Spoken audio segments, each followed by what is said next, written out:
जय हिंद साथियों। कैसे हैं आप सब। स्वागत है आप सभी का आपके अपने online YouTube channel UPP source में। मैं आपको अपना साथी रवि कुमार आप सभी ऑनलाइन प्रिपरेशन करने वाले सभी साथियों को स्वागत करता हूं। साथियों, आज की वीडियो में हम बात करने वाले हैं यूपी पुलिस कांस्टेबल वैकेंसी 2023 के बारे में।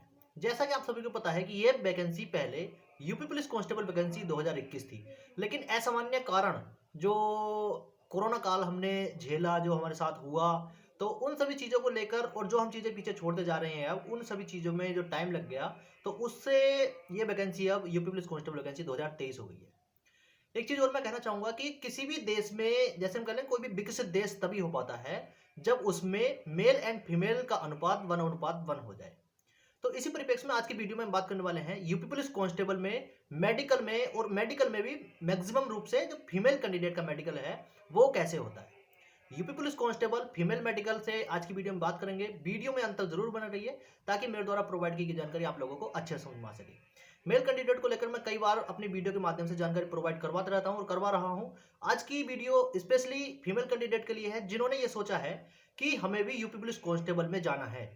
बहुत सारे फीमेल कैंडिडेट अभी भी ऐसी हैं जिनको नहीं पता है कि हमें अपनी यूपी पुलिस कांस्टेबल की तैयारी कैसे करनी है, तैयारी के बाद में हमारी रनिंग की क्या प्रोसेस होने वाला है, और रनिंग के बाद में जब फाइनली मेडिकल होता है तो मेडिकल में हमारा क्या क्या चेक होगा।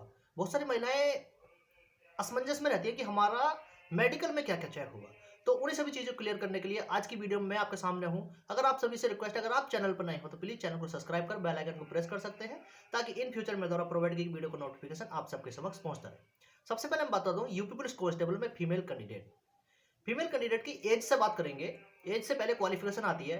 तो जो भी फीमेल कैंडिडेट ने सपना देखा है यूपी पुलिस कांस्टेबल में जाने का, उनको कम से कम न्यूनतम 12वीं या समकक्ष होना बहुत जरूरी है। कम से कम आपको 12वीं किसी भी मान्यता प्राप्त संस्थान से होना बहुत जरूरी है। उसके बाद मैं बात कर लेता हूं जो भी फीमेल कैंडिडेट जनरल कैटेगरी से बिलोंग करती हैं, उनकी एज 18 से 25 साल।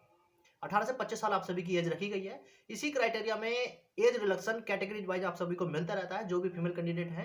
और जो फीमेल कैंडिडेट ओबीसी कैटेगरी से हैं उनको 18 से 28, और जो एससी एसटी कैटेगरी से हैं उनको 18 से 30 साल एज का रिलक्शन मिलता है।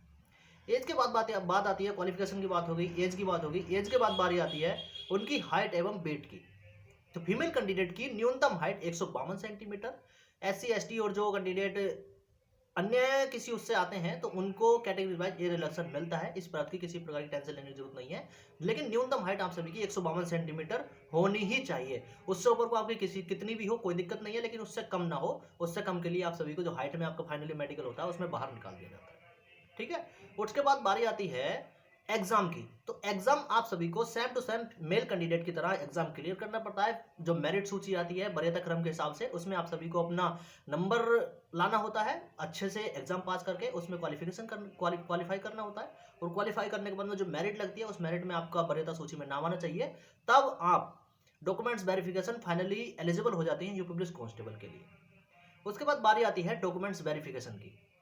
डॉक्यूमेंट्स वेरिफिकेशन तो उसी समय पर होता है ज़्यादातर जब आपका मेडिकल होता है, लेकिन उससे थोड़ा पहले कभी कभी हो जाता है। लेकिन डॉक्यूमेंट्स वेरिफिकेशन आपको उतनी टेंशन लेने की जरूरत नहीं है जितनी टेंशन आपको मेडिकल की और अपनी रनिंग की है। तो आप सभी जो फीमेल कैंडिडेट हैं उनकी रनिंग भी होती है। रनिंग को लेकर मैं अलग से वीडियो प्रोवाइड करवा दूंगा। आज की वीडियो में हम मेडिकल की बात करेंगे। तो मेडिकल में क्या होता है, जो फीमेल कैंडिडेट या मेल कैंडिडेट सेलेक्ट हो जाते हैं उन सभी को उनके जो जैसे मैं अपने जिले की मैं कहानी बताऊं, जहां का मैं हूं, तो मेरी पुलिस लाइन, मेरे जिले के मुख्यालय की जो पुलिस लाइन होती है वहां पर हम सभी का मेडिकल होता है। कभी कभी कुछ कारण ऐसे होते हैं कि जोन लेवल पर आप सभी का चिकित्सा परीक्षण होता है। तो उनकी चीज़ों को लेकर आप ना टेंशन नहीं लेंगे। जैसे अगर फीमेल कैंडिडेट है उनको उनके जिले के मुख्यालय पर, और जो मेल कैंडिडेट है कभी कभी उनको जोन मुख्यालय पर उनका चिकित्सा परीक्षण होता है। तो चिकित्सा परीक्षण में आप सभी को, जो फीमेल कैंडिडेट हैं उन सभी को एक मैन होल, जहाँ पे आपका जो क्या बोलते हैं मेडिकल का जो ऑफिसर्स होते हैं, जो मेडिकल ऑफिसर जिस हॉल में बैठे रहते हैं वो क्रम से बैठे हैं, उनकी बेंच लगी हुई होती हैं। ठीक है।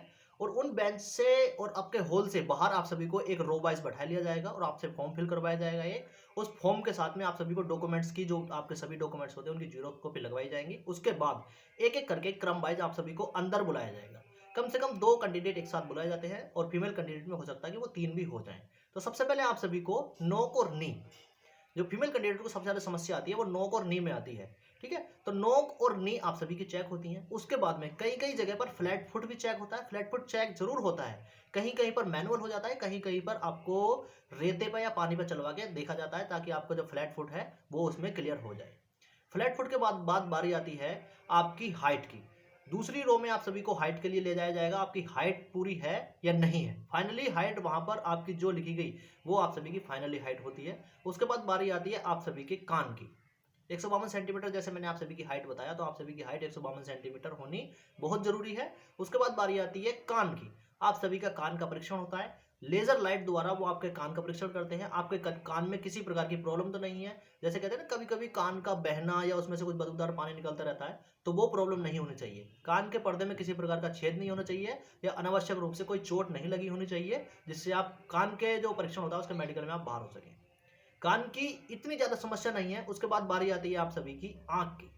आंख की यूपी पुलिस कांस्टेबल भर्ती में आंख की मेनली जो मेडिकल में कैंडिडेट बाहर होते हैं वो आंख में होते हैं। आंख सबसे पहले तो 6/6 की आप सभी की आंख होनी चाहिए, लेकिन आपको छूट मिल जाती है 6/12 तक की। एक आप आपकी 6/6 की होनी चाहिए और दूसरी आपकी 6/12 की भी चल जाती है। अगर आपने चश्मा लगा हुआ है, किसी कैंडिडेट का चश्मा लगा हुआ है, तो उन सभी को अपना एक एफिडेविट पहले से बनवा के तैयार रख लेना चाहिए। ठीक है, आपको बिगर चश्मे के वहां पर आप सभी को कलर विजन चेक होता है।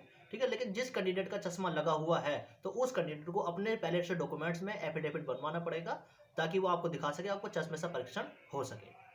उसके बाद बारी आती है आप सभी की जो कलर विजन की। आंख के बाद में 6/6 की आंख चेक हो गई, ठीक है, तो उसमें उसके बाद बारी आती है कलर विजन की। किसी कैंडिडेट को कलर विजन तो नहीं है। कलर विजन के लिए मैंने जैसे पहले भी मेडिकल से संबंधित जैसे वीडियो प्रोवाइड करवाता हूँ, तो उसमें किताब को लेकर मैं बताता हूँ आपको, किताब में पढ़ लेना चाहिए, उससे पहले आपको थोड़ी सी प्रैक्टिस कर लेनी चाहिए। वो आंख पे लाइट मारते हैं, कहीं कहीं लाइट मारते हैं, कहीं कहीं पे नहीं मारते हैं। आंख पे लाइट मारकर आपके बंद करवाते हैं, तुरंत खुलवाते हैं, लाइट मारते हैं। ठीक है, उसके बाद में आप सभी से पढ़वाते हैं, और आकृति जो होती है उन पे उंगली फिरवाते हैं। कोई आकृति में जो अक्षर छिपा हुआ होता है उससे आपसे पूछते हैं कि ये अक्षर क्या लिखा हुआ है। अगर आपने उसके अनुसार अगर सही आंसर दे दिया तो आप सभी को कलर विजन नहीं है। अगर आप उसमें हिचकिचा गए, आप सही से जवाब नहीं दे पा रहे हैं, तो आप सभी को कलर विजन है। और कलर विजन की वजह से मैक्सिमम कैंडिडेट, चाहे वो मेल कैंडिडेट हो या फीमेल कैंडिडेट हो, बाहर होते ही होते हैं।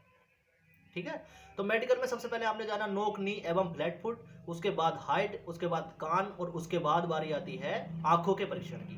आंखों के बाद में बहुत सारे फीमेल कैंडिडेट का सवाल है कि हमारे प्राइवेट पार्ट, क्या प्राइवेट पार्ट भी यूपी पुलिस मेडिकल में चेक होते हैं? बिल्कुल भी चेक नहीं होते हैं। आप सभी को इसकी बिल्कुल टेंशन लेने की जरूरत नहीं है। यूपी पुलिस कांस्टेबल भर्ती मेडिकल में आपके प्राइवेट पार्ट चेक नहीं होते हैं, चाहे वो मेल कैंडिडेट हो चाहे वो फीमेल कैंडिडेट हो।